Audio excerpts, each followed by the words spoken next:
Hi, I'm Eric Tesh, a respiratory therapist here in Bethesda, and today I'm going to talk to you about how to properly secure an endotracheal tube once it's been placed. Here in the hospital, especially in the intensive care units, we use these anchor-fast endotracheal tube anchoring devices. Sometimes people will call them an ETAD, which stands for endotracheal anchoring device, or a Hollister, which is Hollister's the company that makes it. But really, it's just a kind of device that will hold the endotracheal tube in place. So once we open up the package here, it looks like this. It has some Duoderm with adhesive properties on the back of it. It has a little corrugated sliding device where you could change the position of the endotracheal tube from left to right and center. It has a soft cell foam strap which will go around the back of the patient's neck and onto the other side to anchor in place. And really, once it's in place, it'll look like so, with the endotracheal tube secured. It's a good idea before you do any kind of manipulation of the endotracheal tube to get a chest x-ray to confirm placement. And you also want to double check where the endotracheal tube is aligned within the patient's mouth, either to the teeth, which is the most accurate, or if the patient had missing teeth or anything like that, you could do it to the gum. If you go by placement of the lip, sometimes the lips swell, and that's not as accurate as going by the tooth or gum. Another thing you want to check for is your patient a good candidate to have a facial anchoring device? If the patient has facial trauma or burns to the face, you wouldn't want to put any kind of anchoring device on top of the skin for swelling purposes. Cases like that, the patient might be nasally intubated, or sometimes the tube could be wired to the patient's teeth. But for this case, we'll say that the patient is a good candidate.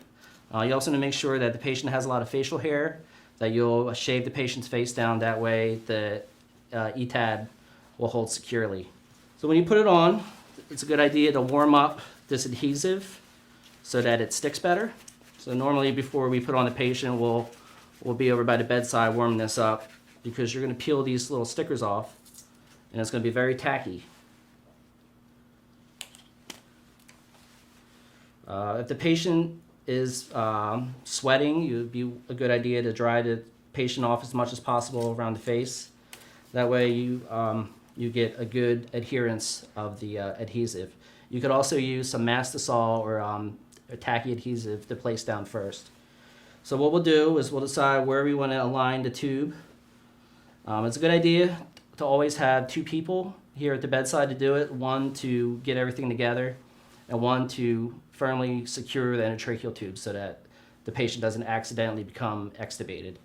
But for teaching purposes here, since it's just me, I'll be doing both parts. So what we do is we would line it up. You want to line it up right below the nares and above the lip, and just pay attention to where you have it at. You're not pinching any of the lip or nose. Hold it down tight, and you really want to make sure that the adhesive here is nice and tight on there and has good adherence.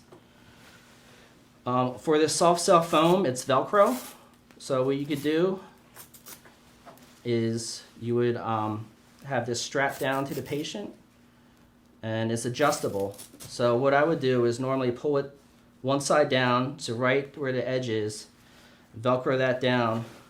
Of course, if you had another person here, they'd be holding this tube the whole time. And this pad will go behind the neck here. The part of the Velcro, or not Velcro, the part of this pad where it's the fattest should be the part that's directly behind the neck. And of course, once you get both sides on, you can adjust. Again, this little strip here will go through this hole. And you want to make sure everything's nice and straight. Now once you have both sides on, you could make adjustments to the pad as needed. Because everyone has a different size neck and face. You want to make sure that this Velcro pad is about 2 finger widths, loose or tight. You don't want to over tighten it to where you're restricting any blood flow around the neck. But you also don't want it so loose that it could easily slide down. So really double check that and make sure it's nice and snug. So on the top of this piece here, there is a little piece of paper that'll pull off, and you have an adhesive right here. You want that adhesive to go around the endotracheal tube. And underneath this ETAD, you have some grippy teeth here that'll grip to the plastic of the endotracheal tube. You want to make sure that you get your cuff out of the way and wrap that around. And then inside here, you'll place it down, and there's a little trap door, I guess you could call it. Push that in and secure. So now your tube is nice and tight, okay? So once you do all that, again, double check to make sure that it's at the right placement. Make sure that your cuff is inflated. Check for bilateral breath sounds of the patient. Make sure that everything is good to go, nice patent airway. And then we would document how the procedure went, the patient tolerated it well, where the tube was secured at, the markers by the teeth of where it was secured. I think right now, if I could check clearly, we're about 18 at the teeth, midline. You can also adjust every 4 hours to, from side to side so that you reduce the chance of any kind of pressure ulcers developing around the gums or lip. And again, respiratory therapists will come in with our checks, and we'll make the adjustments every 4 hours. Once again, I'm H1 Tesh, and this is how to secure an endotracheal tube.